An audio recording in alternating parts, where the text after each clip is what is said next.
Hey guys, what's up? It's olivershutterspeed here again with another video. And in this video, I wanted to talk about the Sigma trio. And I wanted to talk about what lens is kind of the best for portrait photography.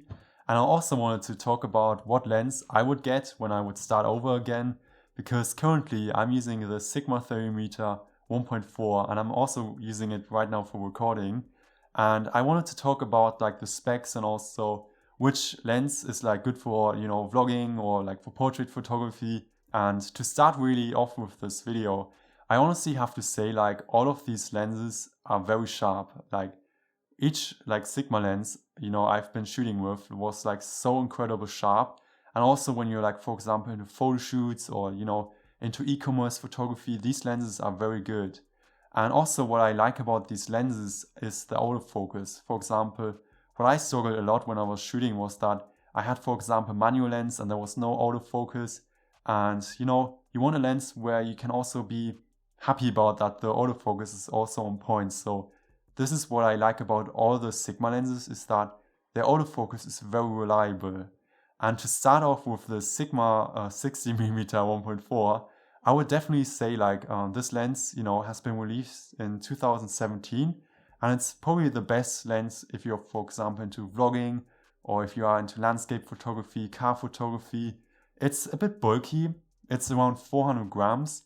And I have to say, like, it's been released in 2017, so it's number 2. And also what I have to say about this lens, which is very good, is that it's also weather sealed. For example, when you shoot in the rain.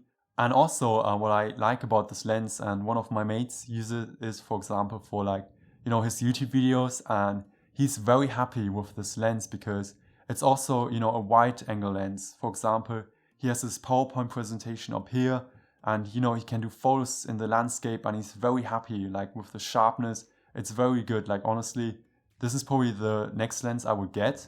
For the Sigma 30mm 1.4, I can only say like this lens is an absolute beast because it's a very good all-rounder lens. You can use it basically in any situation. For example, I've used it a lot, for example, for portrait photography.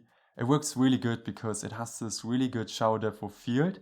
And you can also, for example, use it for video recording, what I'm doing right now. I've also tried it for like landscape photography, and that also worked pretty good. But the only thing which I dislike about this lens is that when you want to use it, for example, for vlogging and when you like record yourself, it's a bit difficult because, the focus is a lot, on your face. And, because of the focal length, you probably have your nose directly into the footage. So this is the only thing I dislike. It also has no weather sealing. So when you're, for example, shooting outside, I am sometimes a bit afraid when it rains that also the water goes into my sensor. If you want to have, for example, weather sealing, you would definitely be better off with the 16-60mm 1.4 or the 56mm 1.4. And to go next to the 56mm 1.4, I can only say like I don't own this lens, but I've done a lot of research and I honestly think like it's a very good telephoto lens, for example, if you shoot with a lot of APS-C cameras, because it's like an APS-C lens and it fits, for example, on your A6100, A6000, A6600, but what I miss with this lens is sometimes this wow effect, So what I would do is I would rather go for the Sony 85mm 1.8 because you can also use that lens on your full frame camera, for example, your A7 II or A7 III, and it's only around like 50 euros more. And you get like also an 85mm then, and you also have then, something which is way different than the 30mm 1.4 or the 60mm 1.4. So you have more variety, and also, I would just pay like 50 euros more to, get a full frame lens. So that's why I would rather go for the 85mm 1.8. But honestly, still I believe like the 56mm 1.4 is very good, like for portrait photography, because with the 85mm 1.8, I mean, it's still with the A6000 pretty compact, but sometimes it's very heavy. So with the 56mm 1.4, you have a very compact like camera setup, and when you want to just go on a little vacation, I honestly believe like the 56mm 1.4 is a bit better. So it really depends on what you want, guys. So are you more into landscape photography or into portrait photography, or are you more the arounder? So It's up to you, and I hope I helped you with this video.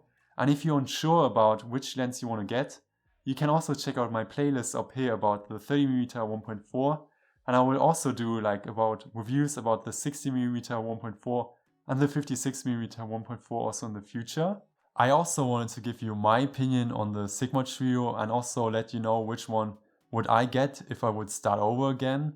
And to be very honest here guys, I would probably still go with the Sigma 30mm 1.4 because it's the most versatile lens in my opinion. You can use it for anything basically, like you can use it for portrait photography, for landscape photography, for video. It does really good job. And also it's like the least expensive, so you pay like 100 euros less. So back in the days when I started, it was also my budget, so this was also good for me because I was so broke when I started photography, you know. You have to really think also about what you can afford, so that's why I went for the 30mm 1.4, and I'm very happy with this lens, and I can only say like the Sigma trio is worth it. And definitely you can also check out Michelle's photo shoot here with the 30mm 1.4, so you can also see how the 30mm 1.4 is in action. And also big thank you to you guys for watching this video, and also huge thank you again for all the support. And guys, take care of yourself and see you next time. Bye.